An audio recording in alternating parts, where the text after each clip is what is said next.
Hi algebra students, this is our introduction video for our lesson on domain and range. It is part 1 because we are going to spend 2 days on this lesson, and because we're going to be talking about domain and range, let's start with some vocabulary and what those two words mean. Domain is the description of all possible inputs, and range is going to be the description of all possible outputs. We've talked about input and output before. Input and output are usually like words from our story, so the number of hours a person works, the amount of money they make. Domain and range are descriptions of the type of numbers we can use for our input and output. So for example, domain and range might sound like all positive numbers. That means your input or your output can be any positive number. Numbers like 3, like 7.2, like a half, anything that's positive. Domain and range might sound like whole numbers between 2 and 10.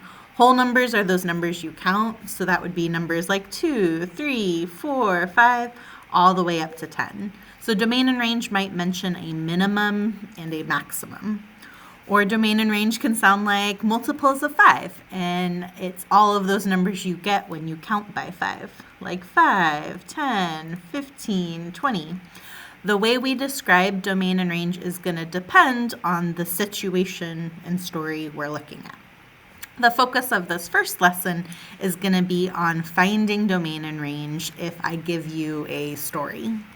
So for example, we have the story, Samantha's math class is going to play a game. There needs to be at least 2 groups to play. For the game, Samantha needs to give each group 5 pieces of paper. We've been working on this throughout this unit, where if you have a story before you do any math problems, always start by finding your input and your output. That is going to be super important for these lessons on domain and range, since domain and range are about input and output. So go ahead, pause the video, and identify the input and the output in this story. I went ahead and I identified our input and our output. The 2 things we're looking at in this situation are going to be the number of groups playing the game and how many pieces of paper I need to give them. I know the number of groups is my input because that's our starting point, and it would impact how many pieces of paper I need. I could also say the number of pieces of paper I need depends on the number of groups that plays the game. This is going to be a really important starting point to help us identify domain and range. We said domain is going to be a description of all of the possible inputs. So if I were to ask you the question, what is the domain? A starting point is thinking about what numbers can you use if you're trying to describe a number of groups. So some questions you might think about is, can it be a negative number or does it need to be a positive number? You can think about, are fractions okay? Are decimals okay? Or does it need to be a whole number? You can also think about, is there a minimum number possible? Is there a maximum number possible? These are all questions you should ask yourself when you're trying to describe the domain. And so for this situation, I'm trying to describe a number of groups. So I might start asking myself those same questions. Does it need to be positive? Can it be negative? Well, you can't have negative 2 groups. So that helps me know when I'm talking about the number of groups, it needs to be a positive number. Now, there are lots of positive numbers. You can have numbers like 1, 2, 3, 4, 5, but you can also have positive decimals and positive fractions. So I might think next, I'm talking about a number of groups. It needs to be positive. Could I have a decimal? Can I have 2.3 groups? That does not make sense. I also can't have half a group. I need those whole numbers. So far I know my domain needs to be positive, but more specifically, not just any positive number, it needs to be a whole number. Whole numbers start with 0 and go 0, 1, 2, 3, 4, 5. The last thing I'm going to think about is there a minimum and a maximum number? If we read through the story, did they give me a minimum number of groups? Did they give me a maximum number of groups? And as I'm reading, I see there needs to be at least 2 groups. What does that mean? It means 2 is our minimum. I don't see a maximum here. So when I'm talking about my domain, I know we need those positive numbers, but more specifically whole numbers, and I know 2 needs to be our minimum. So for my domain, I might say it needs to be whole numbers. I don't need to say positive. It's not wrong if you do, but whole numbers are positive numbers. So I want to say whole numbers that are 2 or more. And there are a lot of different ways you could say this. You could say whole numbers that are 2 or more. You can say whole numbers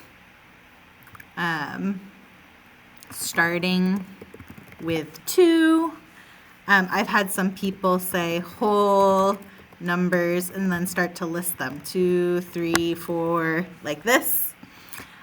But the main things I would be looking for is you need to say whole numbers, and I'm looking for something showing that 2 is the minimum. So these are all possible answers.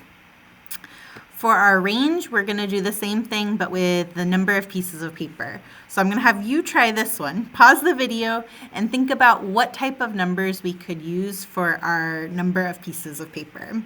Come back to the video when you're ready to check your answer. So thinking about the range, I'm going to go through all those same questions. If you're talking about the number of pieces of paper, I know that that needs to be a positive number as well.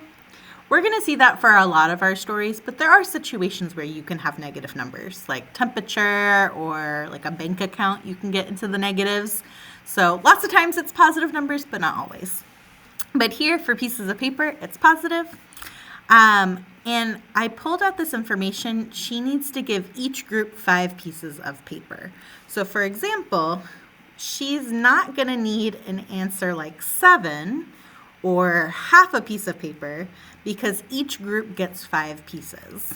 And so this is an example of a situation where we might talk about multiples. I know if there's one group, she needs 5 pieces. If there's 2 groups, she's going to need 10 pieces. If there are 3 groups, she needs 15. And so when we're thinking about the possible number of pieces of paper, we're seeing it's those multiples of 5. Now there's one I wrote down that's not actually a possibility. Do you see which one that is? This first one here. We know that there needs to be at least 2 groups. So she would never only need 5 pieces of paper because that would mean only one group is playing.